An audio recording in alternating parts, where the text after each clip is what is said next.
Bonjour à tous, aujourd'hui je vous retrouve pour vous montrer le nido de mon fils que j'ai changé il y a pas longtemps en fait, avant je l'avais pas du tout disposé comme ça. Et puis en fait il évolue, les grands évoluent aussi, donc pour rappel j'ai trois garçons de bientôt 10 mois, 5 ans et bientôt 8 ans. Et donc ils évoluent aussi et puis ils demandent de moins en moins d'activités dirigées entre guillemets, d'activités que je leur prépare.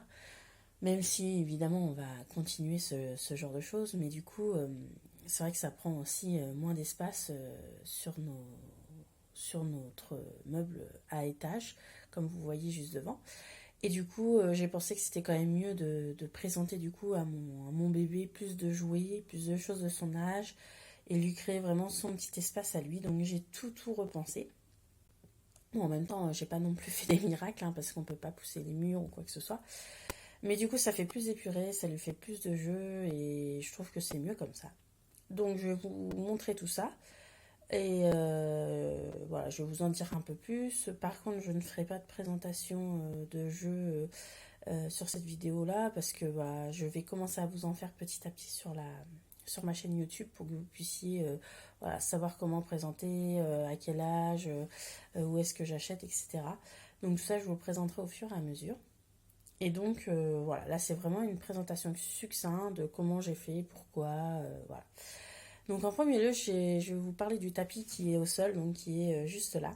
Celui-ci, il vient de chez Ikea. Alors pourquoi c'est important? Parce que déjà, quand votre bébé naît, il faut le mettre quelque part, hein, on va pas le mettre à même le sol.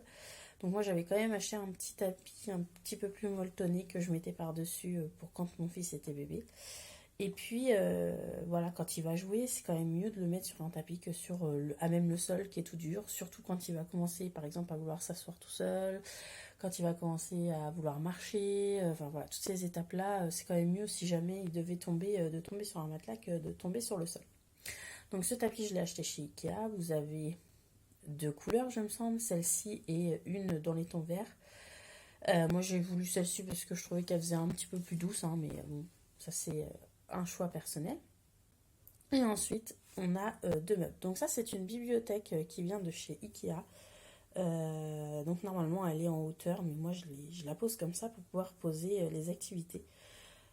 Donc normalement, on la pose on pose dans le nido sur des étagères en fait qui sont à hauteur de l'enfant.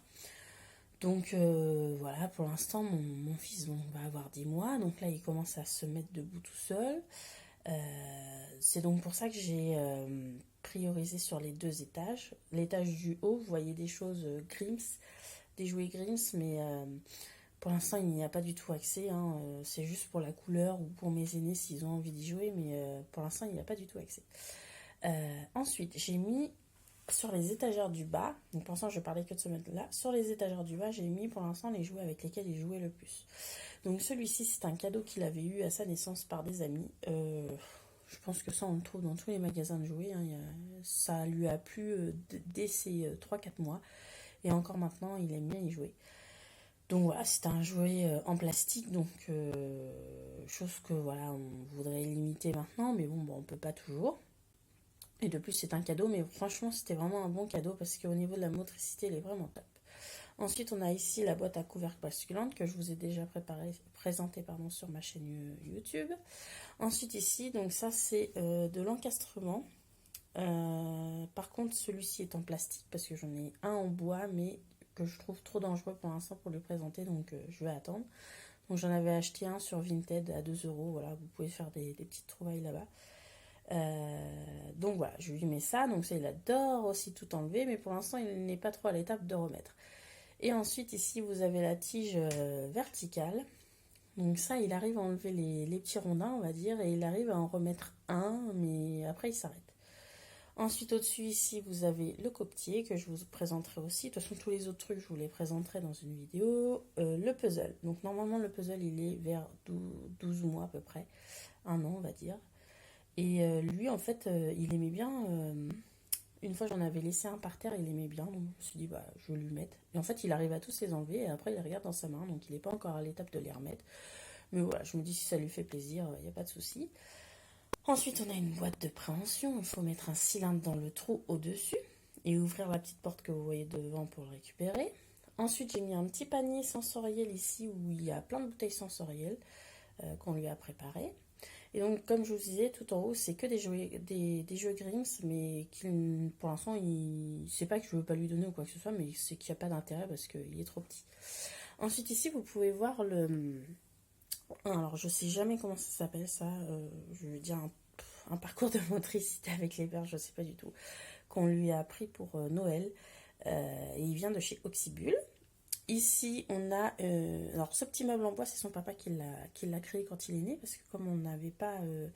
ce meuble-là, en fait, avant, il était pour ses frères. Donc, du coup, on n'avait rien du tout pour lui présenter ses jouets. Donc, du coup, voilà, je voulais quand même qu'il ait sa petite étagère. Donc, mon mari a acheté des planches en bois et puis il a fait un petit meuble.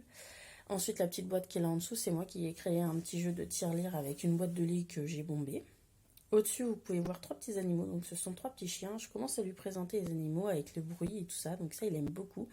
Donc, voilà, pour l'instant, j'ai mis que des chiens et c'est vrai qu'il aime bien. Je lui fais le bruit du chien. Je lui répète que c'est un chien. Voilà.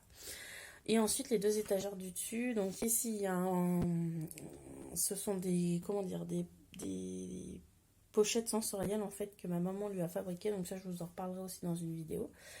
En dessous vous avez le coffret l'éveil de bébé que j'utilise pour lui faire des activités, et après on a tous ces livres. Alors il n'y a pas tous ces livres évidemment, il en a pas mal dans sa chambre, il y en a aussi dans la salle à manger. Voilà, on les sort petit à petit, et puis quand il en a envie en fait, donc voilà. Ça, quand on va sur le nido, en fait, souvent, je lui sors déjà 2-3 livres, comme ça, je me dis, il les voit, s'il a envie, il va les prendre. Puis j'essaye de tourner, je sais qu'il y en a 2-3 qui l'aiment bien, donc souvent j'en mets un quand même qui l'aime bien, et puis 2 autres. Et ici, vous avez mon classeur que je mets ici de ma formation Montessori 0-3 ans que j'ai faite l'année dernière. Parce que, comment dire, comme ça, si je cherche, quand je fais la rotation de son nido, si je cherche des idées d'activité, je peux piocher ici. Et donc ici, vous pouvez trouver le miroir, qui est très important dans la pédagogie Montessori, pour que l'enfant puisse se regarder. Et ici, donc, j'ai demandé à mon mari de me mettre, donc là, vous pouvez pas voir jusqu'au bout, mais de me mettre une corde pour accrocher les dessins, des photos à thème, quand on fait nos thématiques, etc. Donc voilà, j'espère que cette présentation vous aura plu. Comme je vous ai dit, je vais vous refaire une vidéo avec, surtout le matériel que nous avons, en fait, et que vous pouvez voir. Et puis, bon, bah, j'ai d'autres choses, d'autres matériaux encore. Donc, voilà, je vous montrerai au fur et à mesure qu'il les utilisera. Et puis, j'espère que ces vidéos, elles vous seront utiles aussi à vous pour vos enfants, hein. Le but, c'est ça, hein, c'est pas de vous montrer ce que j'ai chez moi.